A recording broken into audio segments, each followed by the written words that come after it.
Cooked books में आपका स्वागत है, जहां मैं पुरस्कार विजेता कुकबुक से व्यंजन बनाता हूं और लेखकों का जश्न मनाता हूं, जैसे कि क्रिस्टीन फ्लिन का एक उदार भोजन, जो एक शेफ और लेखक हैं और मेरी पुरानी कुकरी स्कूल की सहपाठी हैं। 15 साल पहले न्यूयॉर्क सिटी हमने साथ में अपनी यात्रा शुरू की, तो ये एक मज़ेदार घंटा होने वाला है। यह तुम हो, यह मैं हूँ, मेरे पास ढेर सारी कहानियाँ हैं और मुझे इस किताब में व्यंजन पसंद है, जिसमें जलाया हुआ मकई और आड़ू का सलाद है। एक कुकबुक लेखक के रूप में मैं कह सकता हूँ कि सबसे कठिन व्यंजन को विशेष बनाना वह सलाद है। इसलिए मैंने इसे शुरू करने के लिए चुना, क्योंकि इसमें आड़ू और जलाया हुआ मकई है। कड़वा, मीठा और ये कुरकुरी शलजम जो हमें ऊपर से कुछ कुरकुरापन देंगे। तो शुरू करने के लिए उन पतले कटे हुए शलजम को एक तटस्थ तेल, कैनोला तेल में मध्यम से कम गर्मी पर डालें। यह मेरे लिए विशेष था और यही कुकबुक का आनंद है। आपको नए विचार मिलते हैं। क्रिस्टीन शलजम के लिए 15 से 20 मिनट का समय देती है। तो यह एक नरम धीमी पकाने की विधि है। आमतौर पर मैं उच्च तापमान पर चीजें भूनता हूं। यह बहुत दिलचस्प है और मुझे यह विचार पसंद है। देखते हैं कि यह कैसे होता है। यहां एक भारी कास्ट आयरन पैन है, जिसमें तटस्थ कैनोला तेल है और वह ठंडे दबाए गए कैनोला तेल का उपयोग करती है, जो बहुत कम आंका गया है। मुझे यह अच्छा लगता है कि वह इसे दिखा रही है। यह गर्म है। आप देख सकते हैं कि तेल चमक रहा है और मेरे पास मक्का है। गर्म कढ़ाई में आप इसे सुनते हैं, ब्रेक टाइम 0.9, थोड़ी सी पापरिका, धुएंदार और एक चुटकी नमक। Break time 1.0s। आज इस रेसिपी में जो बात मेरे लिए महत्वपूर्ण है वह यह है कि वह लिखती है, पैन को ना हिलाए। मेरी प्रवृत्ति इसे हिलाना और चलाना है।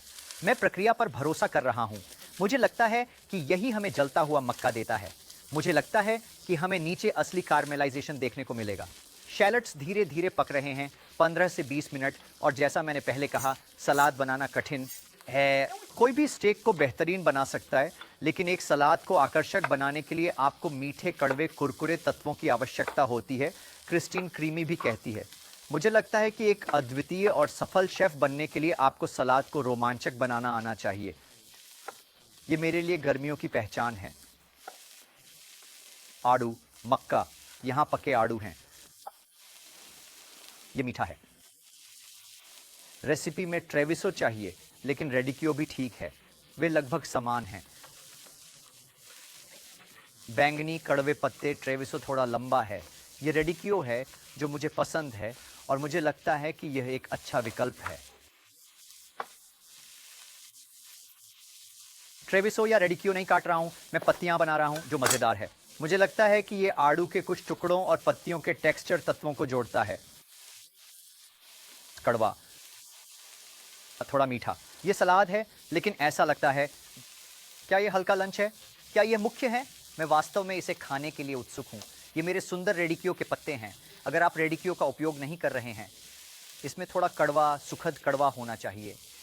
यह आपके लिए होना चाहिए। अब क्रिस्टिन कहती हैं, जैसा मैंने कहा, हर सलाद को क्रीमी तत्व चाहिए। क्रीमी, कुरकुरी, नमकीन, मीठा। चलो क्रीमी के बारे में बात करते हैं। मेरे पास बकरी का पनीर है। क्या आपके फ्रिज में कैमरा नहीं है? बकरी का पनीर। हम इसे अन्य चीज़ों के साथ डालने वाले हैं और मुझे बकरी के पनीर के साथ मिलाना पसंद है। ड्रेसिंग का हिस्सा। ये एक प्रकार की क्रीमी एड हॉक विनेग्रेट स्थिति में बदल जाती है। थोड़ी नींबू हमेशा निचोड़ें ताकि हमें अच्छे रस मिल सकें। क्रिस्टीन ने किताब में उल्लेख किया है कि पेंट्री के स्टेपल नींबू और नींबू ताज़े साइट्रस का कोई विकल्प नहीं है। अगर आप बोतल से चीज़ें ले रहे हैं तो ये वैसा नहीं है। आपको ताजगी चाहिए। मैं कैनोला लेने जा रहा हूँ। मैंने कभी सोचा नहीं था कि कैनोला से सलाद ड्रेसिंग बनाई जा सकती है। मैं हमेशा जैतून के तेल का उपयोग करता था, इसलिए उसने मेरे विचारों को थोड़ा बदल दिया है। मैं इसे विनेग्रेट में आजमाने वाला हूँ, जो मैं आमतौर पर नहीं करता। एक छुटकी मिर्च जो मुझे दिलचस्प लगती है। तो ये थोड़ी गर्मी होगी। आप देख सकते हैं कि प्याज कैनोला तेल में धीरे धीरे नरम हो रहे हैं। मक्का, मैंने इसे नहीं हिलाया, मैंने इसे नहीं छुआ, यह मुझसे गा रहा है। मुझे उम्मीद है कि यह जल गया है।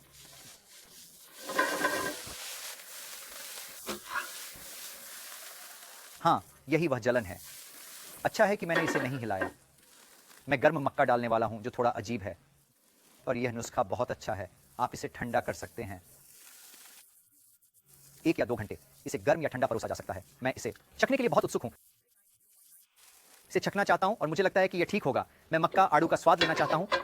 रेडिक्यो और सभी स्वाद, कड़वा और मीठा। देखिए कैसे बकरी का पनीर मलाईदार हो जाएगा और मेरी ड्रेसिंग बनाने में भूमिका निभाएगा। रेडिक्यो की पत्तियां थोड़ी नरम हो जाती हैं। मुझे इसे गर्म होने में कोई समस्या नहीं है। ओह, बकरी के पनीर और आड़ू की खुशबू। अब मैं इसे सजाने जा रहा हूं। संरचना और रंग। मैंने कहा सलाद को आकर्षक बनाना कठिन है और मुझे लगता है कि उसने किया है। इस जलते हुए मक्का, रेडिक्यो और आड़ू के उत्कृष्ट कृति के साथ अंत में वह ताजा पुदीने की सजावट के लिए कहती है थोड़ा और मिर्च ताकि आपको गर्मी मिले। हम सभी पहलुओं को कवर कर रहे हैं। मेरे हरे मिर्च हैं, हमारे पास मक्का में पापरिका है, सलाद में थोड़ा मिर्च पाउडर है और अंत में वे प्याज हैं। 15 या 20 मिनट बाद वे कुरकुरे होते हैं। वह इन्हें प्याज और ब्रेड क्रम्ब के बीच का मिश्रण कहती है। बस आप मजाक कर रहे हैं? चलो इसे आजमाने का इंतजार नहीं कर सकता और मेरे साथ रहो। ब्रेक के बाद क्रिस्टिन 8वें दशक का भरा पास्ता शेल लाएगी। इसे देखने का इंतजार है।